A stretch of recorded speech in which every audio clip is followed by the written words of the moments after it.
I'm going to show how to mass convert test questions to put into Schoology from a Word document. Hopefully this will make life a little easier for some of us. So first thing you need to do is you need to start with an actual test. So I'm going to show, let me close out some files here. But I'm going to show what you would do. So you go to a test. This was actually a test I was going to give this week. So I'm going to bring up here.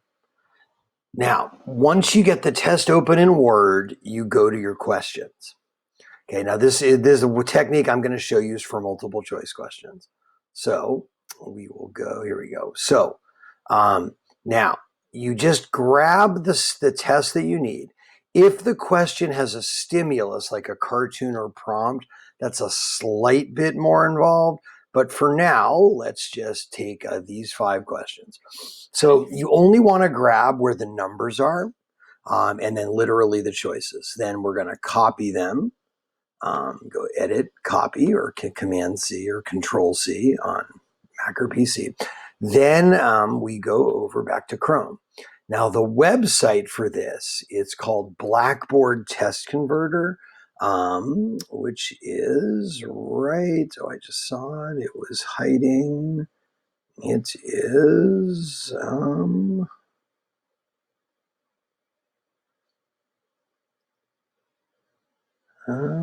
on. Here we go. So you go here, and then it's going to bring this up. Now, you then just paste your test in. Now, a couple of things you want to make sure you do. Okay, you make sure that it's got the A, B, C, D, okay, and that every question has a number. It's got to be just a straight up number. You don't indent of any kind. Then, to save yourself time, you put an asterisk before the correct answer. So if I go here, that's an asterisk. Now, when I'm doing a lot of questions, I will copy and paste the asterisk just because that is a lot easier. And let's go here and here. And these aren't necessarily the correct answers, but then you go to create your quiz. And this is going to generate a download file. Now, the thing to check is you make sure that this number here matches the number of questions. Because if you did it wrong and you don't have spaces right, it'll be off. But if it is, and if it is, then you just paste it in again and reformat. But for now, that looks good. So we are going to go click on here. Now it downloads this to a folder, and unfortunately you can't rename it. I've tried, but if I go over to my downloads, okay, and there is going to be my document. Now, what you do next is you go over to Schoology, okay, and you literally can create a test, or you add a test or an assignment. So let me hit refresh. It seems to be being difficult, we hope, or not. Well, okay, there we go. So now I'm going to delete this test we were doing this morning.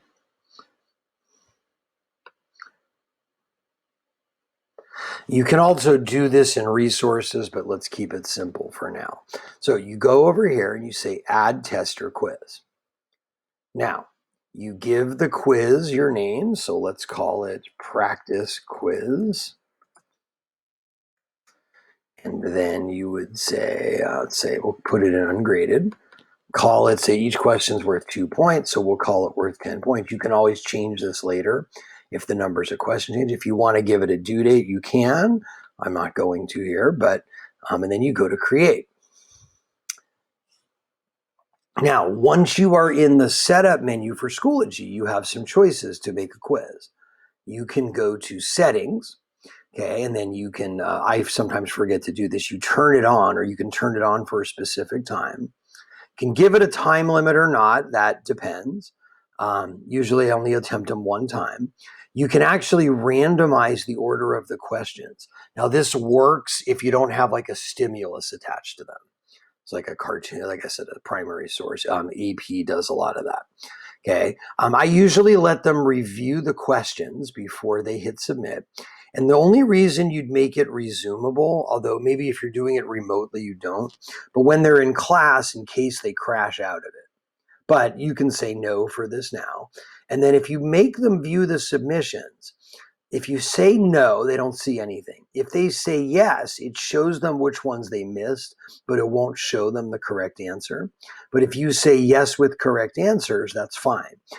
Usually when I do this, I won't let them see the correct answers till I have everybody has taken the quiz, because you have absences and such. But for demonstration purposes, we'll do it this way. So now you go here, and then we want to add our questions. So we go back to the questions tab, and here's where you can do it. Now, if you want to add an essay question, you can do that kind of on your own. But for what we're doing with multiple choice, if I add just a multiple choice question here, I have to type in everything. That's too hard. But if I'm going, since I already have my download file, I'm going to import the test of the quiz. So we pick Blackboard because that's the format we have. Then we go to next. And watch this. Now I go pick the file that I like. So we go back to my downloads, which is here, and I pick this. Then it's going to open it, and then I go import. And here are my 5 questions.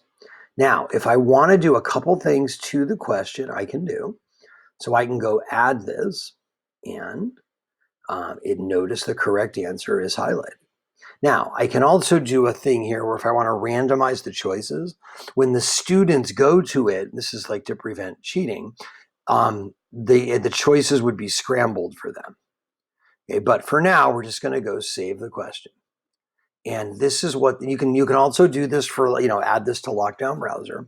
But what they will see, if you want to preview it, this is what it looks like for them. So you say start new attempt, and voila. 1, 2, 3, 4, 5. And when they're done, they would hit submit, but because we're in the preview mode.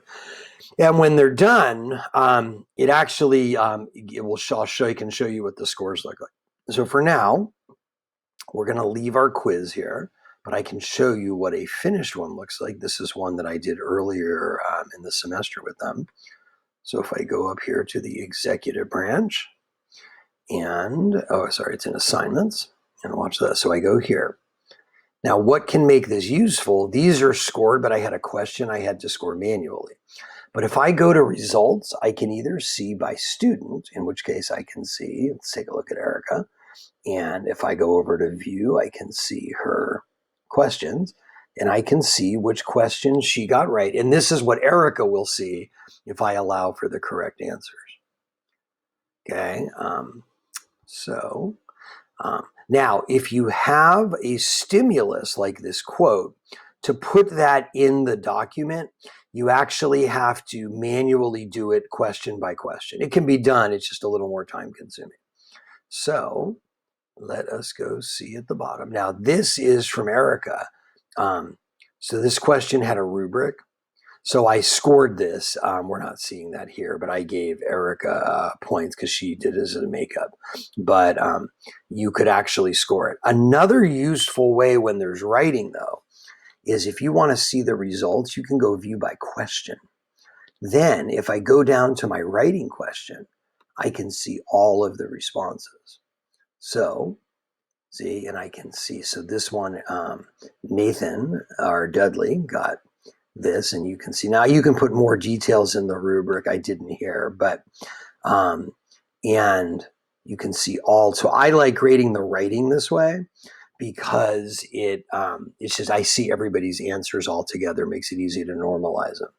Now, if I go back to view by the questions again, it also gives me the statistics on each question. so I can see who got, which were the ones they all missed. Helps me with my instructions. So like this question was clearly harder. So anyway, and so as was this one.